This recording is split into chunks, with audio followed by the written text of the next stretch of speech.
আসসালামু আলাইকুম ভিউয়ার্স, মিম ইনকিউবেটর পক্ষ থেকে সবাইকে জানাচ্ছি আন্তরিক শুভেচ্ছা ও অভিনন্দন। আজ আপনাদেরকে দেখাবো HTC 3028 কন্ট্রোলার এবং AC/DC। আমরা কি লাইন দিয়েছি সেগুলো আপনাদেরকে দেখাবো। তো দেখতে হলে পুরোটা সময় জুড়ে সাথেই থাকুন। তো ভিউয়ার্স, এখানে দেখতে পাচ্ছেন একটা HTC 3028 কন্ট্রোলার AC/DC। এই কন্ট্রোলারটি কিন্তু AC/DC অটোমেটিক কনভার্ট হবে। সেটা কিভাবে কনভার্ট হবে সেটা আপনাদেরকে আমরা ব্যবহার করে দেখিয়ে দিব। আর এটার ভিতরে কি লাইন দিয়েছি সবগুলো আপনাদেরকে দেখিয়ে দিব।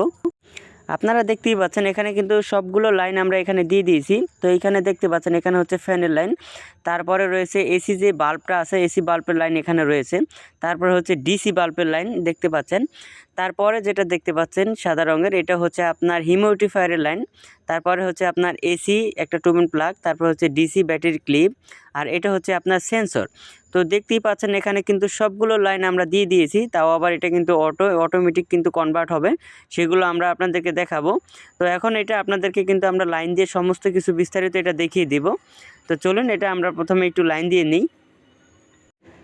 তো ভিউয়ার্স, এখানে দেখতেই পাচ্ছেন আমরা কিন্তু এটা লাইন দিয়ে দিয়েছি। আমরা কিন্তু লাইন ব্যাটারিতেও দিছি এবং বিদ্যুতেও দিছি, তার কারণ এটা কিন্তু অটোমেটিক কনভার্ট হবে। সেটা আপনাদেরকে আমরা দেখাবো কিভাবে এটা অটোমেটিক কনভার্ট হয়।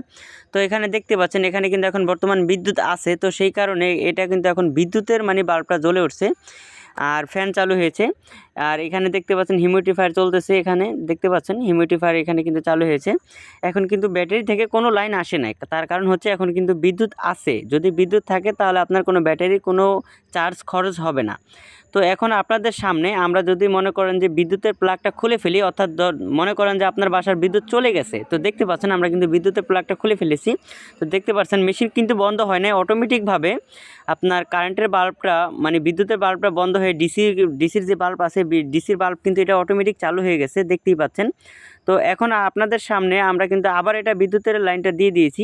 তো দেখতে পাচ্ছেন অটোমেটিক কিন্তু আবার কিন্তু কনভার্ট হয়ে গেছে। কনভার্ট হয়ে কিন্তু ডিসি বাল্ব যেই দুটো জ্বলেছিল ওই ডিসি বাল্ব বন্ধ হয়ে যায়, আবার কিন্তু এসি বাল্ব জ্বলে উঠছে। তো ভিউয়ার্স, এখানে যে টেম্পারেচার দেখতে পাচ্ছেন এখানে 35.0 আছে, এটা যখন 37.7 যাবে তখন কিন্তু অটোমেটিকভাবে এই বাল্বটা কিন্তু বন্ধ হয়ে যাবে।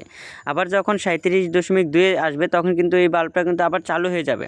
আর এখানে আর্দ্রতা দেখতে পাচ্ছেন এখানে 50.2 আছে, এখানে যখন 75 যাবে তখন কিন্তু অটোমেটিকভাবে আপনার এই আর্দ্রতার মেশিন এটা বন্ধ হয়ে যাবে। আবার যখন 65 নিচে নেমে আসবে তখন কিন্তু অটোমেটিক আবার এই আর্দ্রতার মেশিনটা হিউমিডিফায়ারটা কিন্তু আবার চালু হয়ে যাবে। তো ভিউয়ার্স, এই কন্ট্রোলারটির দামাদাম আপনাদের সাথে শেয়ার করি। এই কন্ট্রোলারটির দাম হচ্ছে মাত্র 3000 টাকা। আর আপনারা যদি এই পণ্যটি নিতে চান, বাংলাদেশের যে কোনো প্রান্ত থেকে ঘরে বসে আমাদের এই পণ্যগুলো অর্ডার করতে পারবেন। আর আপনাদের প্রয়োজনে স্ক্রিনে দেওয়া নাম্বারে আমাদের সাথে যোগাযোগ করতে পারেন। আর আমাদের পণ্যগুলো যদি আপনাদের কাছে ভালো লেগে থাকে তাহলে 25% অ্যাডভান্স করবেন, বাকি টাকা পণ্য হাতে পাওয়ার পরে কুরিয়ার মাধ্যমে পরিশোধ করে দিলেই চলবে।